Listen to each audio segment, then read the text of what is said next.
Vaš prvi vtis ob predstavitvi tele finančne konstrukcije, več variant naj bi bilo predstavljenih, tudi kako bi bilo brez sodelovanja zalednih držav.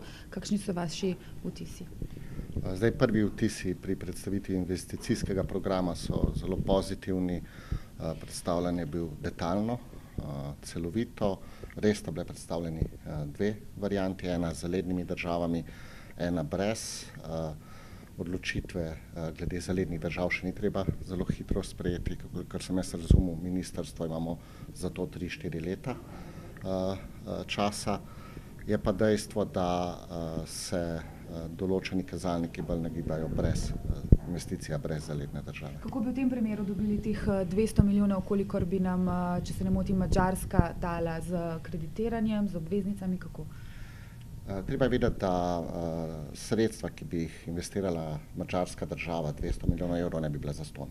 Madžarska država bi zahtevala 2,8% donos, zahtevala bi določene koncesije na območju Luke Koper in pa seveda določena sredstva iz javnih razpisov, da bo projekt peljala njihova podjetja.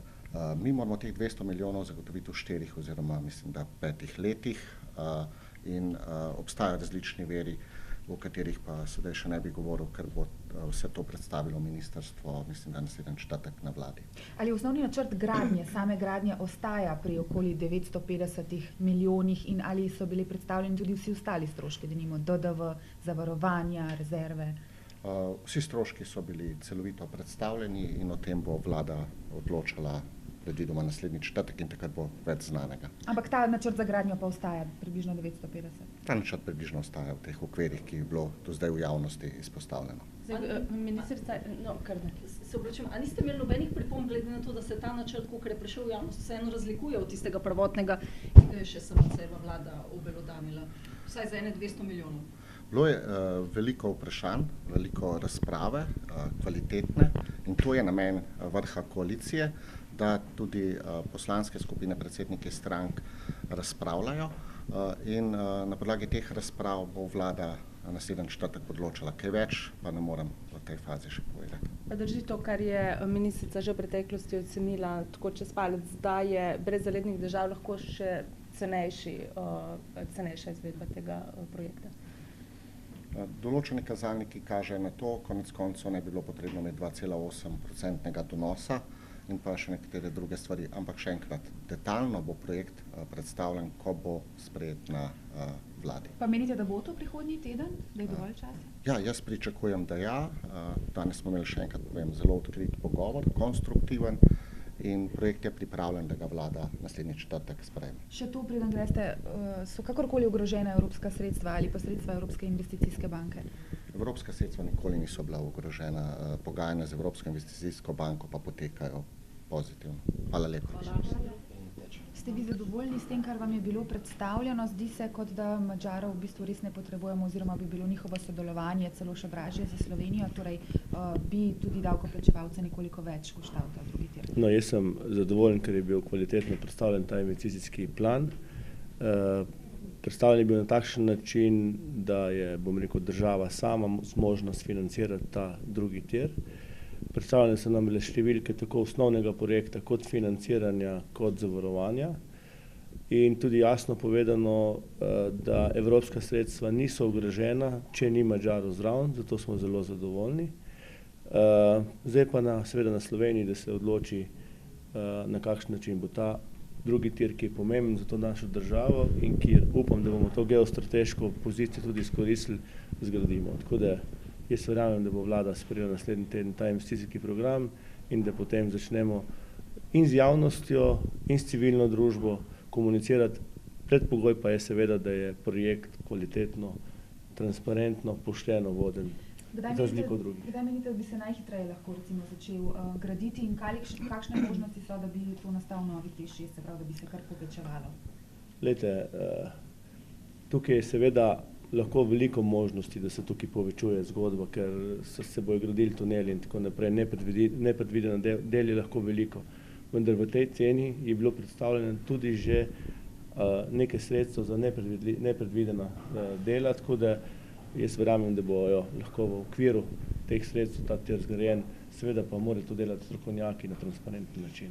Odkot bi prišli glavni finančni viri, recimo, da Slovenija sfinancira to z povečanim kapitalskim vložkom, ampak katere so tiste banke in ali so dogovori z njimi že pred sklenitvijo, ki bi to financirale? Seveda osnovni je kapital Slovenije, ki naj bi bil cirka 400 milijonov, drugo so pa, neki so komercialne banke, neki so pa tudi EIB pa EBRD in to mislim, da bi zadostovali za ta izgradnjo. Lahko se okvirno poveste končno številko, koliko čez milijardo skupaj z stroški, DDV-jem, morda tudi celo Glejte, v teh številkah tudi pri Tešu in pri vseh teh zgodbah velikih je bilo toliko zgodb, ki so se potem na to številko nekateri zagrabili, tako da prav je, da je to Ministrstvo za finance in Ministrstvo za infrastrukturo in finance točno cifro naslednji teden povejo. Madžarov torej ne boste vi pogrešali?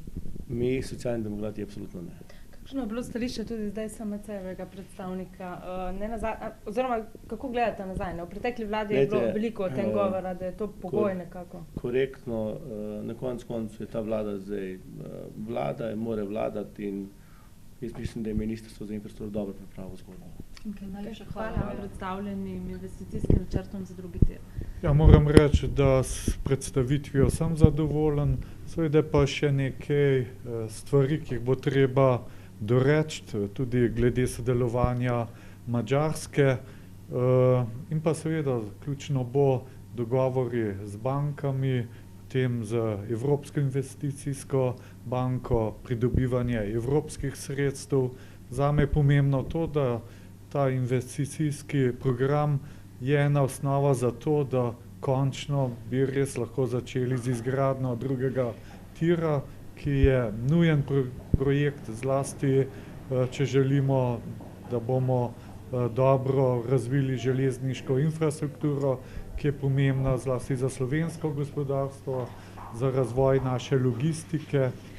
Se upravičujemo. To je bilo grdo. Upravičujemo, ampak morala sem skočiti. Je rekla, da ne bo. Dajte nadaljevati, ker drugače ne bo. Jaz se ful upravičujem, gospod minister. Ja, tako da pričakujem pač, da bomo tudi sprejeli čim prej ustrezne odločitve na vladi, da zaženemo ta projekt tudi v realnosti. Zdaj, ta zadeva je ogrodje, v bistvu vsebine noter še ni, se pravi, denarja še ni od nikoder. Ste dobili kakšna zagotovila, da ta denar iz EIB-ja, EBRD-ja in ostalih bank bo prišel?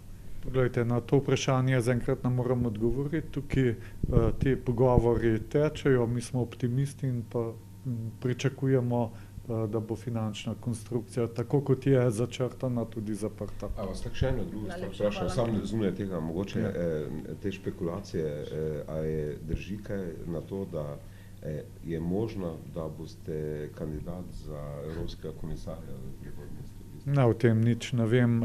Stranka Desus se pripravlja zelo intenzivno za evropske volitve, tako da bomo sklicali sedaj organe stranke, začeli z evidentiranjem. Kot veste, sem pa že večkrat povedal, da Ivo Vajgl, dosedanji evropski poslanec, ima seveda absolutno prednost. Računam pa, da bomo oblikovali eno dobro listo in da bomo tudi v naslednjem mandatu imeli v Evropskem parlamentu svojega predstavnika. Ne nazadnje tudi nekatere ankete kažejo, da bi bilo zelo realno, da ima Desus ponovno svojega evropskega poslanca. Glede tega vprašanja pa moram reči, povsem preuranjeno in da o tem ne tečejo nobeni pogovori. Hvala lepa. Najlepša hvala. Se upravičujemo še enkrat.